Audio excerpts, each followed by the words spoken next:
진리를 알지니 진리가 너희를 자유케 하리라. 할렐루야.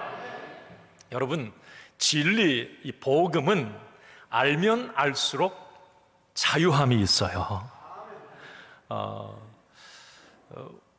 새 가족들은 교회에 처음 와서 내가 믿음 생활하다 보니까 또 말씀을 좀 읽다 보니까 이것도 걸리고 저것도 걸리고 나를 얽매이는 것 같네, 부담스러워. 그럴 수 있지만 여러분, 조금 더 믿음에 깊이 들어가면 그 복음, 어떤 진리를 우리가 깊이 알게 되면 내 영과 혼과 육이 이 묶였던 것에서 자유함을 얻게 됩니다. 네, 이게 복음의 능력인 거예요. 여러분, 이 복음의 능력을 맛보고 누리고 간증하는 여러분들이 되기를 바랍니다. 오늘도 복음을 들으시는 겁니다. 복음이 여러분들을 자유케 하기를 바랍니다. 그 자유함을 마음껏 여러분 누리되 그 자유함이 다른 사람에게 걸림돌이 되지 않기를 간절히 원합니다. 지난주일 설교를 마치고 나서 많은 분들이 아마 은혜를 받으신 듯해요. 그런 피드백도 제가 들었고, 지난주에 말씀 전하는데 얼굴이 환한 분들이 많아요. 아마 제가 생각할 때 술, 담배에서 아직 자유롭지 못한 분들이나 주일날 가끔 내 바쁜 일 있으면 좀 빠지고 그런 분들은 복음으로 들렸을 거예요. 아마 와, 목사님이 술, 담배 하는 게 그게 죄 아니래. 아니 주일날 한 번 빠진다고 목사님 지옥 간다고 안 했어. 아유, 괜찮아. 그냥 믿음의 양심에 따라서 소신대로 그냥 그렇게 행동하면 된대.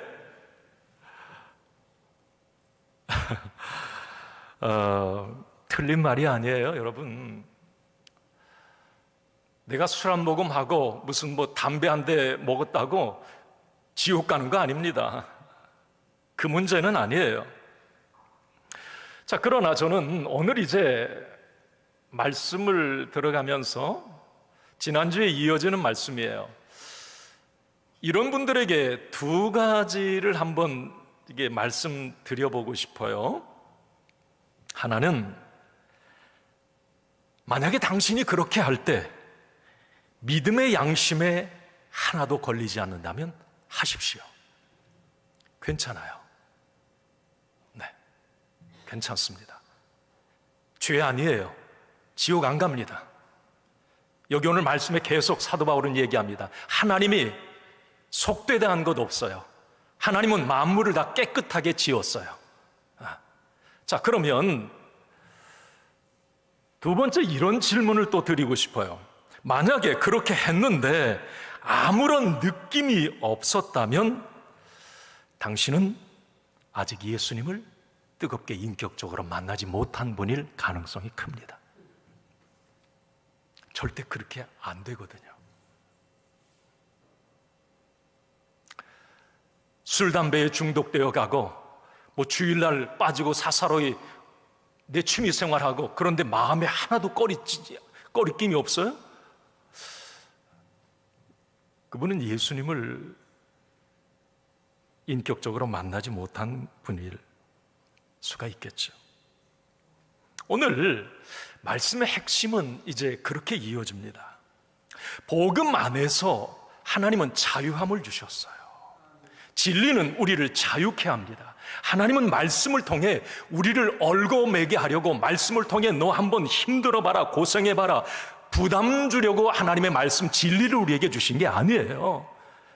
진리는, 하나님의 말씀은 우리에게 자유함을 주고 기쁨을 주고 풍성한 삶을 누리게 하시기 위해서 하나님의 말씀을 주셨습니다. 그래서 복음 안에서 우리는 자유함을 얻어요. 그런데 이 자유함은 믿는 자의 특권 맞습니다. 자, 그런데 내가 누릴 수 있는 특권만 생각하는 사람은 아직 믿음이 어린 사람이라는 겁니다. 성숙한 그리스도인, 진짜 믿음의 사람은 내가 누릴 수 있는 특권이라도 그 권리가 다른 사람에게 걸림돌이 된다면 절제한다는 겁니다. 이것이 오늘 말씀의 핵심이에요. 자, 로마 교회 안을 한번 들여다봅시다. 오늘 로마서니까 로마 교회에 써보낸 우리 사도 바울의 편지 아니에요. 자, 14장의 핵심은 그거예요. 로마 교회가 여러분 어렵게 세워졌잖아요. 지금 로마 황제를 신으로 하나님으로 인정하지 않으면 모든 생존권을 박탈당할 위기입니다. 그런데 그 위험을 무릅쓰고 예수를 믿어요. 지금 그 모임이 로마 교회가 되었습니다. 드러내놓고 교회 모임을 모일 수도 없어요. 지하에서 모이기도 하고 찬양하는데도 크게 찬양도 못하고 그렇게 어렵게 세워진 로마 교회인데 그 안에 갈등이 있어요. 사사건건 부딪히고 싸웁니다. 왜요? 정말 중요한 문제로 싸우면, 중요한 문제로 갈등이 일어나면 괜찮아요. 그러나 하나님이 보실 때에 참 기가 막힌 일들이 일어나고 있어요. 믿음이 강하다고 하는 당시에 헬라파 그리스도인들, 이들은 유대인들이 아니에요. 유대인들은 구약의 율법도 알고, 그러니까 예수를 믿어도 구약의 율법도 버린 거 아니잖아요. 훨씬 수월해요. 유대인이었던 사람이 그리스도 예수를 믿는 사람들은. 그런 사람들이 로마 교회 안에 있었어요. 그런데 또 한 부류는 전혀 하나님이 누군지도 모르고 어떻게 하다가 전도를 받고 로마 교회 안에 들어오는 헬라파 그리스도인들이 있었습니다. 자, 유대인 출신 그리스도인, 헬라파 출신 그리스도인, 이들이 싸우는 거예요. 자, 싸우는 문제는 뭐였느냐면, 자, 헬라파 그리스도인들은, 자, 우리는 예수 안에서 자유함을 누려야 돼.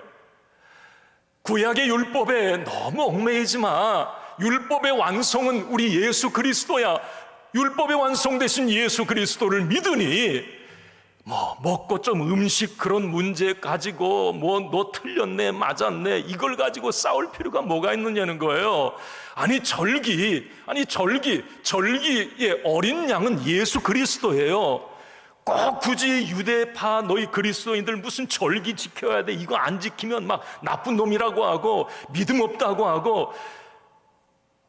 자, 헬라파 그리스도인들의 이야기도 맞고 유대인 그리스도인들의 이야기도 맞아요. 자, 14절에 보면 이런 부분이 있습니다. 한번 같이 읽습니다. 시작.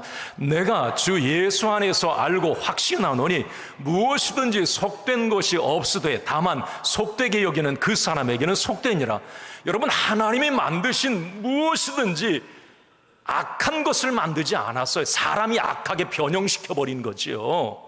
하나님은 천지 만물을 창조하시고 좋았더라, 흡족했다 이렇게 말씀합니다.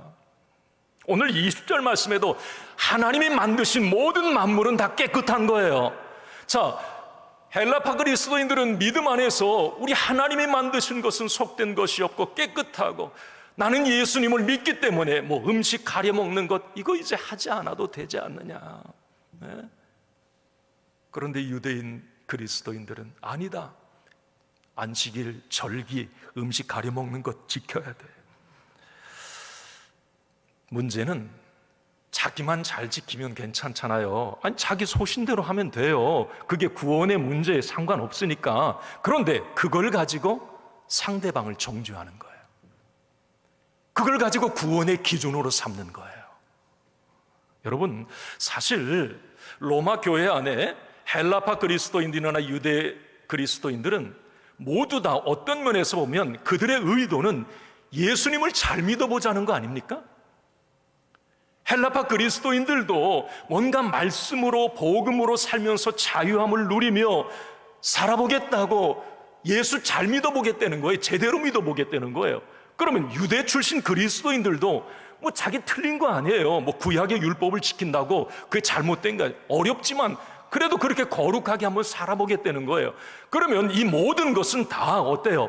예수 잘 믿어보자고 하는 일 아닙니까? 그런데 두 판은 서로 틀렸다는 겁니다.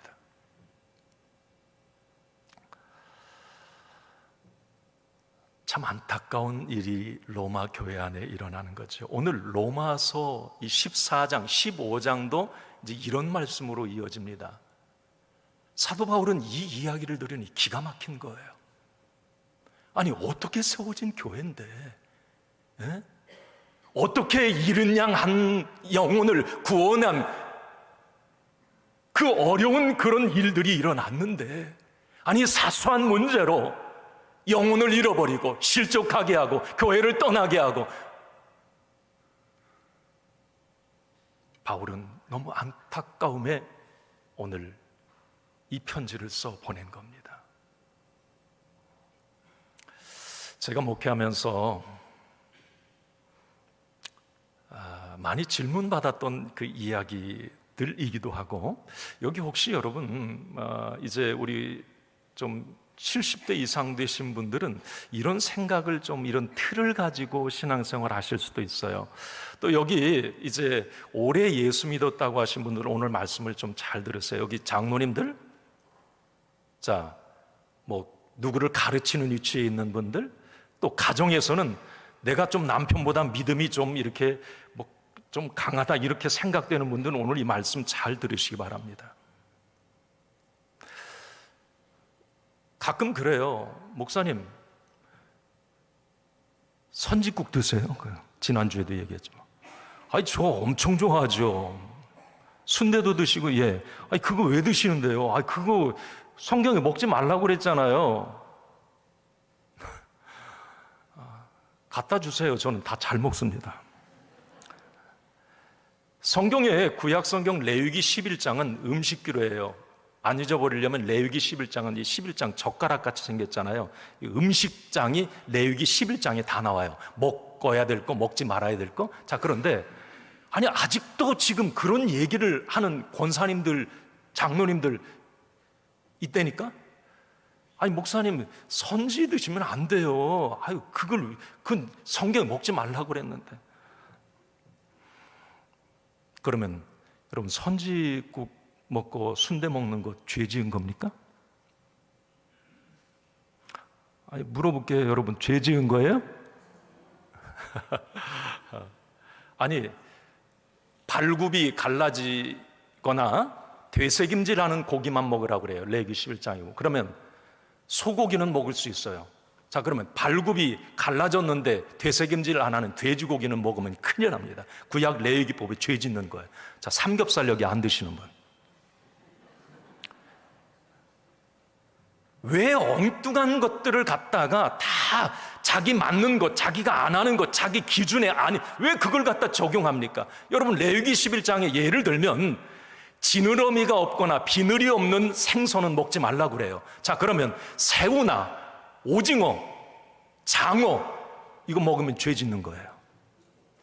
추어탕은 미꾸라지는 지느러미가 조그맣게 있고 그 비늘이 있다고 그래요. 미세하게. 그래서 뭐 구약 레위기법에 안 걸리는데, 어때? 장어 예를 드는 거예요. 제가 이런 얘기를 종종 들었기 때문에 그런 겁니다. 장어 먹으면, 아니, 목사님 그거 먹으면 안 돼요. 제가 들었거든요. 여러분, 주일에 내가 무슨 일이 있어서 주일에 한번 빠질 일이 있어서 큰 일 때문에 주일을 범했어요. 여러분, 그 사람 지옥 가야 됩니까? 이런 잣대로 죄인과 의인을 구분하고 천국과 지옥을 나눈 것은 아니지요. 이런 문제들은 구원받고 못 받고의 문제가 아닙니다. 그런데 지금 로마 교회 안에는 사소한 이런 문제예요. 예를 들면 이런 문제입니다. 이런 문제를 가지고 당신 구원 못 받아, 당신 그러면 지옥 가, 정죄를 하는 겁니다.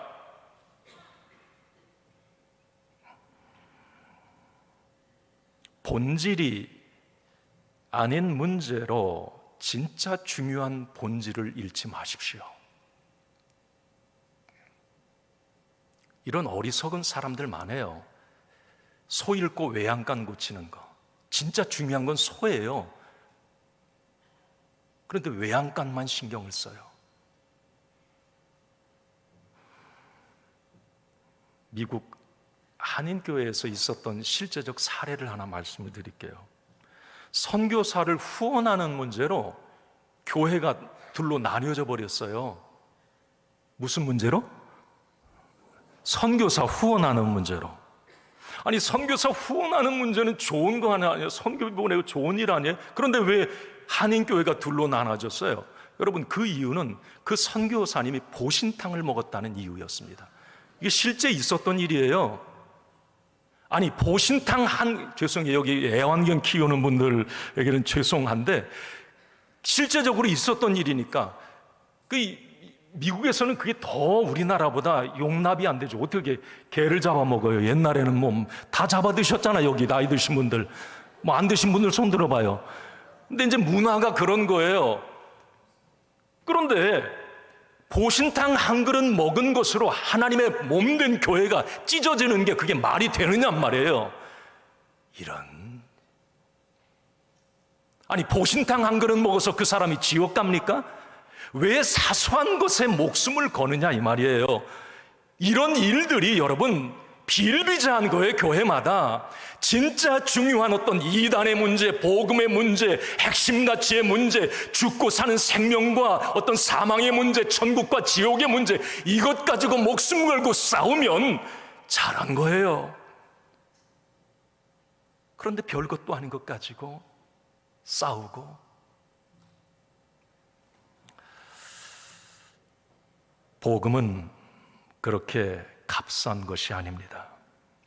구원과 영생과 천국은 이렇게 사소한 일로 평가될 수가 없습니다. 이것이 오늘 로마서 14장 전반부의 이야기들입니다. 다시 말하면 하나님을 자신의 프레임, 자신의 기준으로 옹졸한 하나님으로, 자기짜리 하나님으로 폄하시키지 말라는 겁니다. 하나님은 그것보다 크신 분이시고 사랑이 더 많으신 분이시고 술 한 번 먹은 사람도 하나님은 주께 돌아오길 원하시고 어떤 실수와 어떤 허물이 있어도 주께 돌아오길, 그 영혼이 구원받길 원하시는 게 우리 하나님의 마음이에요. 왜 자기 자신의 알량한 잣대로 사는 사람을 정죄하고 비난하고 이런 일이 있느냐 말이죠. 오늘 말씀의 핵심은 13절 이하에 보면 이제 바울은 한 단계 더 나아갑니다. 구원받은 자의 삶은 여기에 머물지 않는다는 겁니다. 아무리 복음의 원칙이고 성경적으로 옳은 일이라고 할지라도 나는 복음 안에서 자유함을 누릴 거야. 누가 시비 거는데 그 자유함이 주어졌을지라도 나만 생각하는 사람, 나는 떳떳한데 뭐 다른 사람이야 뭐 어쨌든지 말든지 괜찮아, 이런 사람들 아주 믿음이 어린 사람이라고 얘기를 합니다. 그러면서 바울이 오늘 13절에 뭐라고 하는 줄 아세요? 이런 사람들한테 한번 읽어봅시다. 시작. 그런즉 우리가 다시는 서로 비판하지 말고 도리어 부딪힐 것이나 거칠 것을 형제 앞에 두지 아니하도록 주의하라. 자, 다시는 서로 비판하지 말라. 헬라파 그리스도인, 유대파 그리스도인, 그거 비난할 문제 아니야. 그것 때문에 로마 교회가 깨져나가야 돼. 아니야. 그러면서 말합니다. 너희들은 서로 형제들 앞에 부딪힐 것이나 거칠 것을 그 앞에 두지 말아라. 이건 뭘 말해요? 부딪힐 것, 거칠 것은 걸려 넘어지는 거예요. 당신의 그 옳음이 믿음 좋다고 여기는 것 때문에 다른 사람들이 시험 들지 않게 하라는 겁니다. 신앙 양심상 내 행동이 옳더라도, 나의 자유함이 죄가 아니더라도 그것 때문에 형제가 실족하고 믿음에서 떠난다면 그것은 하나님 앞에서 틀린 것이고 죄라는 것입니다.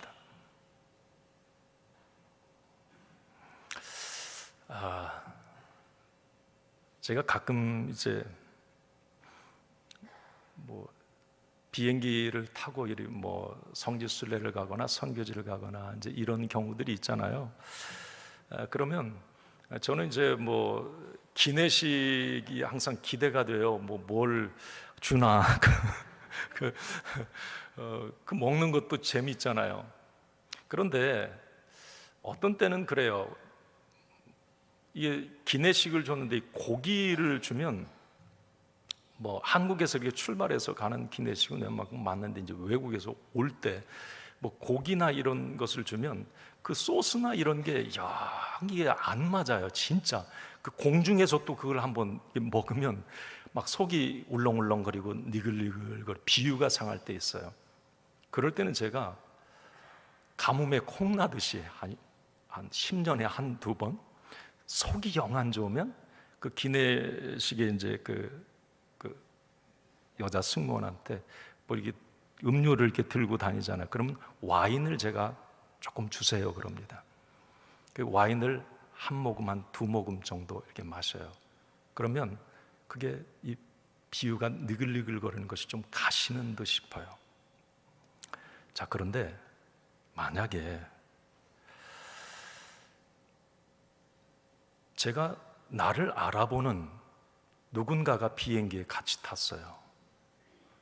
뭐 예를 들어서 우리 교인들하고 이제 같이 비행기를 탔을 수도 있겠죠. 그러면 절대 먹지 않죠.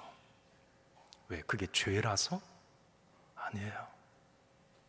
그 사람 때문에 그래요. 그 사람이 믿음이 약한 분일 수도 있잖아요. 아니, 엄마, 목사님이 포도주 한 잔을 드셨어. 우와. 그러면서 막 그 사람은 이제 막 영적으로 혼란스러운 거야. 아니, 목사님이? 그러면서 나중에 나가가지고 뭐라, 목사님 술고래야. 와, 막 목사님. 이제 뭐 말하기 좋잖아요. 막 목사가 이제 뭐 하나 꼬투리 잡혔으니 이제 막, 야, 뭐. 안 하지요, 제가. 왜?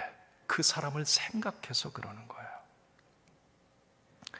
아무리 나에게 할 수 있는 자유가 있더라도 다른 사람을 근심되게 한다면, 영적 혼란을 일으킬 수 있다면 하지 말라는 겁니다. 이것이 성숙한 그리스도인이라는 거예요. 오늘 바울은 성경적으로 옳다고 해서 다른 사람을 의식하지 않고 그 자유를 당신이 즐긴다면 두 가지 문제가 발생합니다 라고 바울은 이야기합니다. 자유를 절제하지 않는다면 첫째, 이런 사람이다. 읽습니다. 시작. 형제를 사랑하지 않는 것이다. 15절 말씀 읽습니다. 만일 음식으로 말미암아 내 형제가 근심하게 되면 이는 내가 사랑으로 행하지 아니함이라.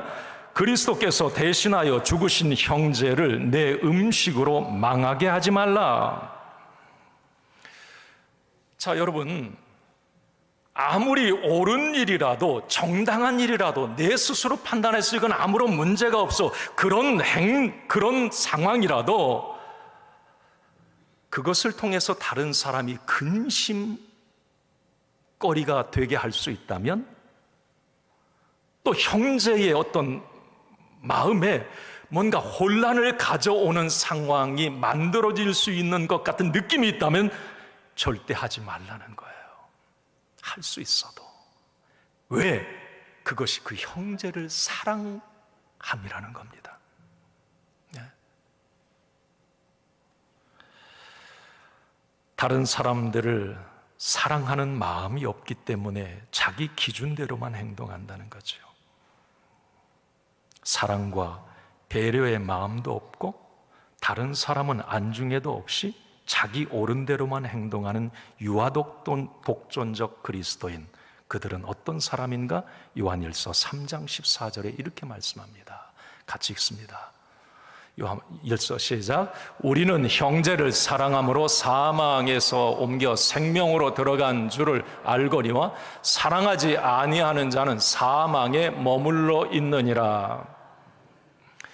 형제를 사랑함이 그 사람은 사망에서 생명으로 옮겨진 게 분명하다는 거예요. 그런데 형제는 안중에도 없어. 이건 옳으니까 그냥 내 맘대로 해.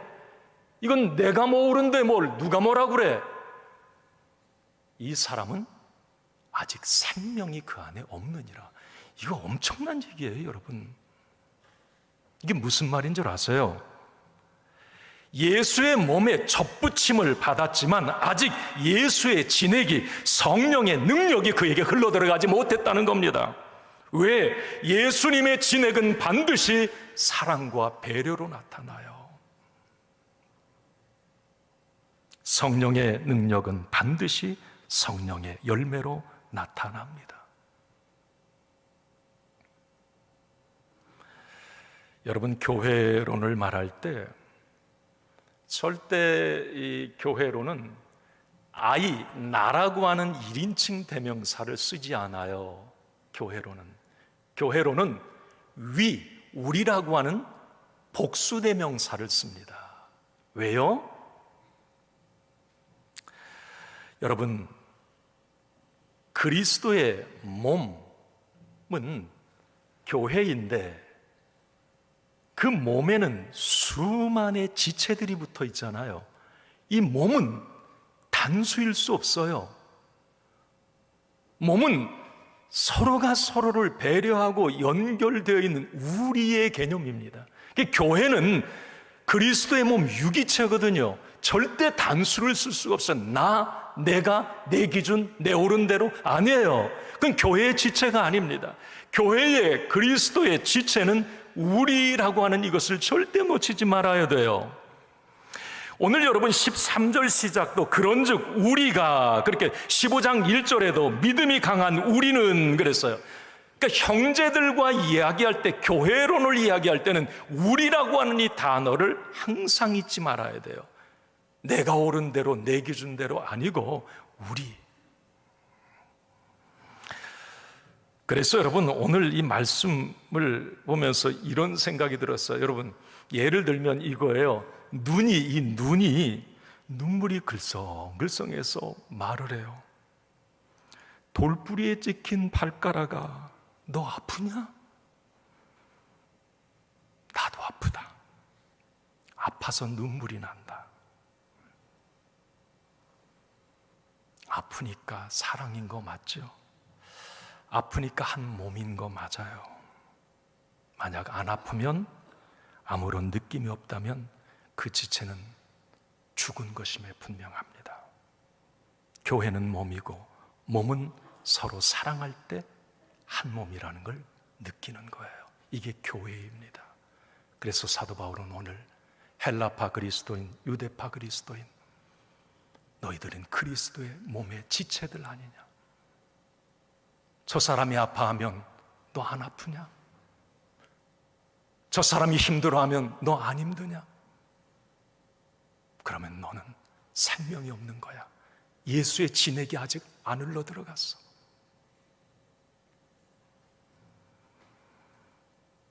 또 하나, 바울은 스스로 자기에게 주신 권리라도, 자유라도 그걸 절제하지 못하는 사람에게 이렇게 얘기를 합니다. 두 번째예요. 한번 읽어보겠습니다. 시작. 하나님이 이루어 놓으신 사업을 망치는 것이다.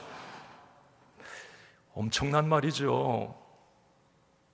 20절 상반절 좀 띄워주세요. 시작. 음식으로 말미암아 하나님의 사업을 무너지게 하지 말라.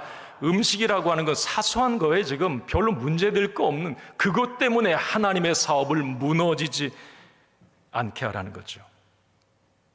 여러분, 하나님의 사업이 뭐예요? 한번 질문. 하나님의 사업이 뭔가요? 현대어 성경에 보면 하나님이 이룩해 놓으신 일, 이렇게 되어 있어요. 자, 그러면 하나님의 사업, 하나님이 이룩해 놓으신 일이 뭘까? 그것은 여러분 분명합니다.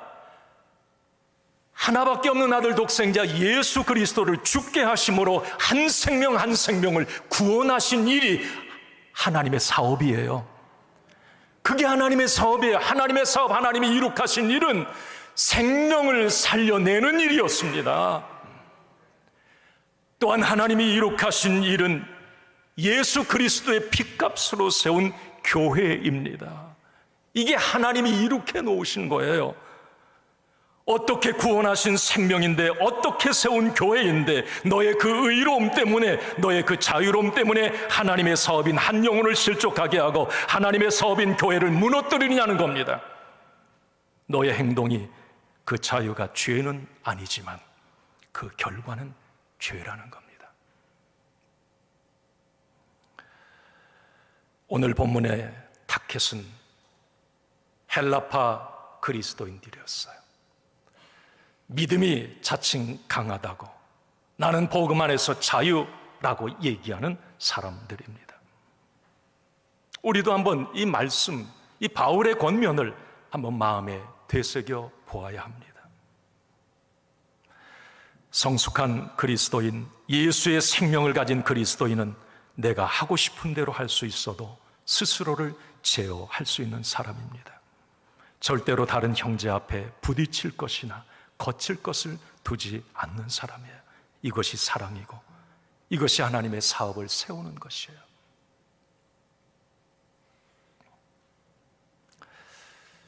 가끔 한 달에 이제 한두 번 이게 손주가 와요. 손주가 오는 순간 저는 엄청나게 유치해집니다.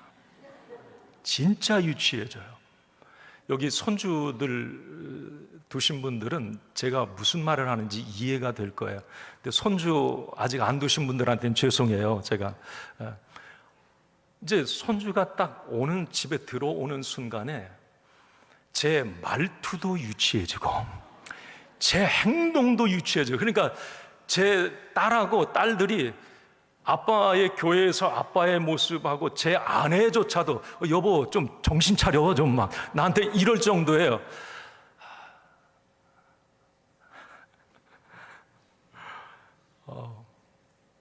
내가 왜 이러지? 그러니까 막 시끌시끌해. 조용하던 막 하찌가 하원이 이따만큼 따당해 막 도저히 제가 안 나와야 될 막 말들이 막 계속 쏟아져 나오는 거예요. 이게 뭐지? 아이 데리고 이게 그 아파트 공원에 이렇게 놀이터 데리고 가면 저는 성큼성큼 걸을 수 있잖아요. 아이 손잡고 가면 저도 종종 걸으면 막 따라가요. 뭐 내가 아픈 사람도 아니잖아요. 정정정정정정정. 이 모습이 어른 아닌가요? 이게 사랑 아닙니까?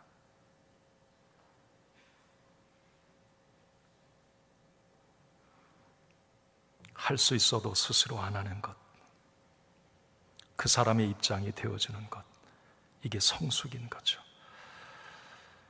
성숙한 그리스도인들은 그래서 항상 나보다 다른 사람을 생각하고 자기가 하고 싶은 것이라도 겸손히 내려놓을 줄 압니다. 왜? 예수의 진액이 흘러 들어갔기 때문이에요. 오늘 사도 바울은 마지막으로 이렇게 얘기합니다. 헬라파 그리스도인들아, 미안해. 내가 너희들한테 이렇게 막 강하게 질책하고, 너희들 복음 안에서 자유를 누리는 거 그 죄 아니야. 그렇게 해도 아무런 문제 없어. 그러나 다른 사람들이 그것 때문에 실족할 것 같으면, 힘들 것 같으면 참아. 하지 마. 그러면 하나님이 너에게 이런 복을 주셔. 네가 절제했지만 하나님은 너에게 이런 복을 주셔. 첫 번째, 한번 읽어봅시다. 읽고 좀 정리해 나갑시다. 자유를 스스로 절제하는 사람. 오늘 본문의 이야기예요. 한번 읽어봅니다. 시작. 삶의 천국을 이루게 하신다. 17절 말씀을 읽겠습니다. 시작. 하나님의 나라는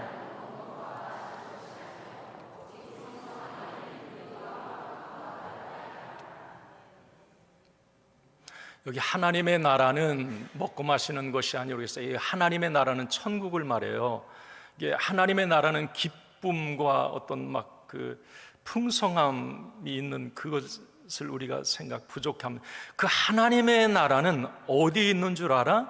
천국의 행복이 어디에 있는 줄 알아? 너희들 먹고 마시고 막 나는 자유야, 나는 뭐 내가 뭐 거칠 것이 없는데 거기에 하나님의 나라 없어. 너 그렇게 했는데, 네 자유대로 했는데 너 진짜 하나님의 나라 천국 같더냐? 네 마음이?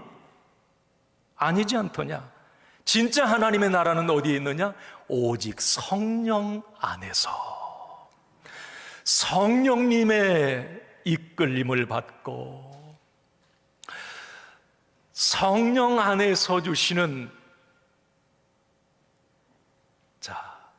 의와 평강과 희락, 그건 성령 안에 이끌림을 받는 사람들이 얻는 열매야. 자, 그런데 그 세 가지가 있으면 그곳이 하나님의 나라야.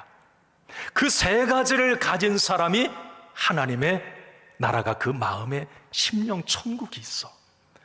그 세 가지가 있는 가정이 가정 천국이야. 자, 그러면 여러분 보세요. 성령 안에서 자기 마음대로 막 자기 옳은 대로 행동하는 사람, 하나님의 나라가 없다는 거예요. 하나님의 나라는 오직 성령 안에서 성령님의 이끌림을 받을 때에 하나님이, 의라고 하는 것은 여러분, 하나님과 사람 사이의 최상의 관계를 이 의라고 얘기해요. 우리 다 배웠잖아요. 의, 이건 하나님과 우리 사이에 정말 복된 관계를 통해서 이루어진 게 의예요. 평강, 평화는 뭐예요? 사람과 사람 사이의 최상의 관계를 평화롭다, 평강이라고 얘기를 해요. 그러면 희락이라고 하는 건 뭐예요? 하나님과 사람 사이에 그 의로움이 내게 있고, 그리고 사람과 사람 사이에 이 평화로움이 있을 때에 주어지는 축복이 희락, 기쁨인 거예요. 그래서 이 세 가지가 있는 곳이, 그곳이 하나님의 나라 천국이라는 거죠. 사랑하는 성도 여러분, 오늘 예배드리는 우리 모두 이 세 가지의 열매를 나의 것으로 누리기를 간절히 소원합니다. 내 마음대로 해서 내가 먹고 마시는데 내 마음대로 사는데 그 행복보다도 성령 안에서 얻는 이 세 가지 열매를 주심으로, 그 열매를 내가 취함으로 누리는 이 행복은 몇 배의 기쁨, 그곳이 진짜 천국 같은 곳이라는 걸 절대 잊지 마시기 바랍니다. 마지막으로 한 가지만 더 말씀드립니다. 자유를 이렇게 절제하면 손해보느냐? 아니에요. 두 번째, 이런 복을 약속합니다. 한번 읽습니다. 하나님의 기쁨이 되고 존귀한 사람이 된다. 우리 18절 말씀을 같이 읽습니다. 18절 시작. 이로써 그리스도를 섬기는 자는 하나님을 기쁘시게 하며 사람에게도 칭찬을 받느니라. 아멘. 이렇게 자기 스스로를 절제하고 주신 자유라도, 내 특권이라도 성령 안에서 절제하고 다른 사람을 배려하고 나아가면, 그렇게 그리스도를 섬기는 자는 하나님을 기쁘시게 하며 사람에게도 칭찬을 받느니라. 오늘 본문 얘기예요, 여러분. 우리의 믿음의 목표는 하나님을 기쁘시게 하는 것입니다. 믿음의 중심은 하나님이세요. 그렇다면 나의 모든 믿음과 나의 모든 삶의 포커스는 하나님께 맞추어져 있어야 합니다. 하나님이 관심 갖는 것, 그게 나의 관심이 되어야 하고, 하나님의 시선이 머무는 곳, 거기에 내 시선도 머물러야 합니다. 그게 하나님을 기쁘시게 하는 삶이에요. 이렇게 하나님을 기쁘시게 하는 삶에는 하나님의 복이 있다고 말씀을 합니다. 그 가정에, 그 자녀들에게, 그의 삶에 보이지 않는 하나님의 개입과 간섭이 있다는 거예요. 왜? 하나님을 기쁘시게 하니까. 하나님이 개입하시고 간섭하는 삶에는 반드시 신비한 어떤 은혜, 예상치 못한 하나님의 인도, 예비하심이 있다고 하는 걸 절대 잊지 말아야 됩니다. 믿음 안에 들어와 있더라도 나의 기쁨을 위해 사는 사람은 절대 맛볼 수 없는 축복입니다. 모든 사람에게 칭찬을 받게 된다. 그런 것 같아요. 이렇게 목회하면서 보면 많은 사람에게 이렇게 칭찬받는다고 그러잖아요. 칭찬받고 존경받는 사람들을 보면 달라요. 남을 배려하는 마음이 참 큽니다. 그러니까 존경받는 거죠. 네.